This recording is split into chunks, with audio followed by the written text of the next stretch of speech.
Now, the Cowboys won a game that didn't have really any meaning to it but pride. And as we begin to make this journey toward the end of the year, the one question that has remained in conversation has been, will Jerry Jones bring back Michael from Pittsburgh? And everyone has had their thoughts and their opinions about, and it has changed. There was a point in time where if I had polled the people would have said 100% do not bring back Mike McCarthy. And as time has went on and things have changed, right? Football is fluid. It changes every single day.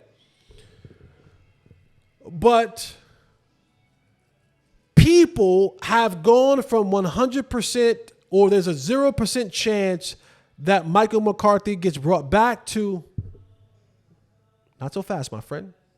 There's been 20%, 40%, 50%. Now there's some people in the world of sports that believe that there is a greater than 75% chance that Jerry Jones decides to run it back.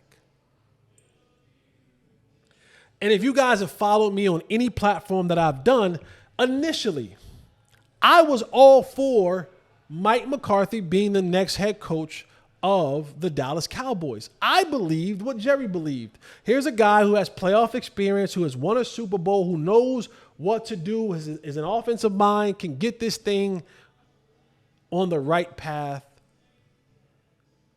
to Lombardyville.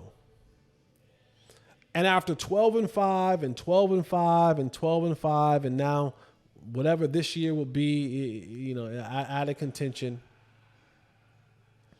I am still sitting at the 0% chance that they would bring or should bring Michael from Pittsburgh back. And let me tell you why.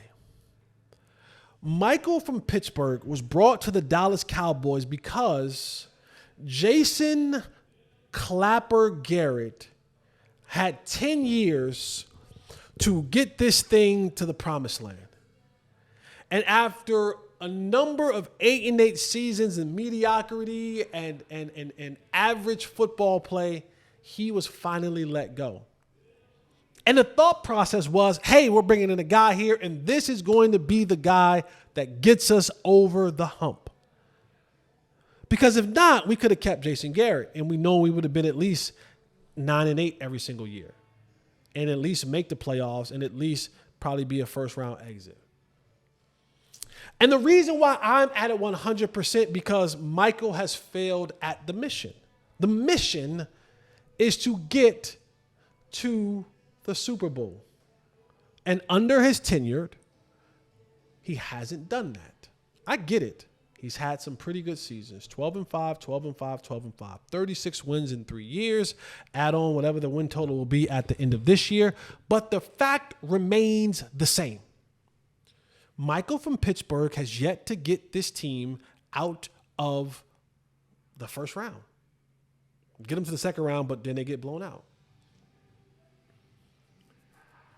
And so I'm under the impression of what changes.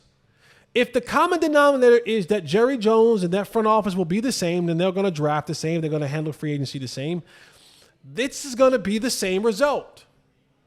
Last year, they had a very healthy roster. You had the runner-up in the MVP conversation in Dak Prescott, and you got boat raced in the playoffs.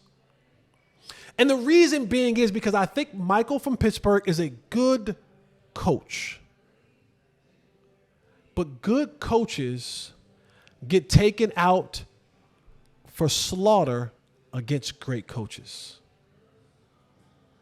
And I don't believe when you start talking about the path to Lombardyville, you will have to go through, if not multiple of these coaches, but coaches of the name McVay, Shanahan, O'Connell, who am I missing?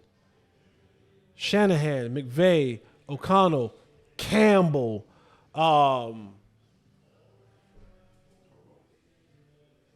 No, we don't have to go through them to get to the, you don't have to go through them to get to the NFC Championship, the Super Bowl from the NFC side. But the likes of some of the great names, and those to me give their teams a competitive advantage from the sideline. When I line up Michael from Pittsburgh against Sean McVay has the competitive advantage from the coaching perspective. When I line up Michael from Pittsburgh with Kyle Shanahan has the competitive advantage. Dan Campbell / Ben Johnson has the competitive advantage from the sideline. Kevin O'Connell will have the advantage from the sideline. And the only way that you can help overcome good coaching is that you have to put a lot of superior talent. And if the Cowboys are unwilling to go out and spend heavy dollars on superior talent, then you're taking good talent and good coaching and going to face superior talent and superior coaching, or at least good talent and superior coaching, which means the equation you lose. And if this is going to be your means of how you're going to operate, then you're going to lose every single time. Now, all of this doesn't sit on the shoulders of Michael McCarthy, but a lot of it does. Because you are truly unwilling to step into the whatever century we're in, 21st century, 24th. You're unwilling to step into the year of 2024 and beyond and to get as creative as these other coaches are willing to do. And because of that, unfortunately, the end result is you probably having to go. Unfortunately. Because you don't give us a competitive advantage. We don't go into football games against teams that are equal to or greater than the Cowboys and go, you know what? Man, my coach better than them. We always are hoping you get into a certain bag. We don't know what bag you're going to get in from week out. And because of that, I can't trust that anymore. I can't. And I think it would be a slap in the face if they said, hey, we'll bring you back, Michael McCarthy, but you got to give up OC play calling. Now you just got to be a walk-around head coach. Because we kind of seen what that looked like a little bit when Kellen Moore was the OC, and you didn't manage games well like that. I think you not being involved in the game kind of just had you watching the game like a fan. And so you were missing challenges and timeouts were supposed to be called and what we were supposed to go for and not go for. So for that, I just think that we need to just move past it. Just let this thing go and search for something new. Now, people can ask me the question of, well, who then? And I can give you names. Will Jerry Jones hire them? I don't know. Because there is a point in time that you have to understand that it is something to coach the Dallas Cowboys. It's way more than football. And I don't know if there are people who can handle that. To be honest with you, no one can handle that. But again, I'm hoping that the circus that happens on the outside, that their competitive advantage on the field can overcome that. And I don't think we get that with Michael from Pittsburgh. You've seen what you've seen. You've seen this roster be loaded with talent. You've seen this roster have 7, 8, 9 Pro Bowlers on it, first team All Pros. You've seen it. And it ended in the same results. Getting to the playoffs, that just makes you a good coach. But you got to run into those dogs when you get there.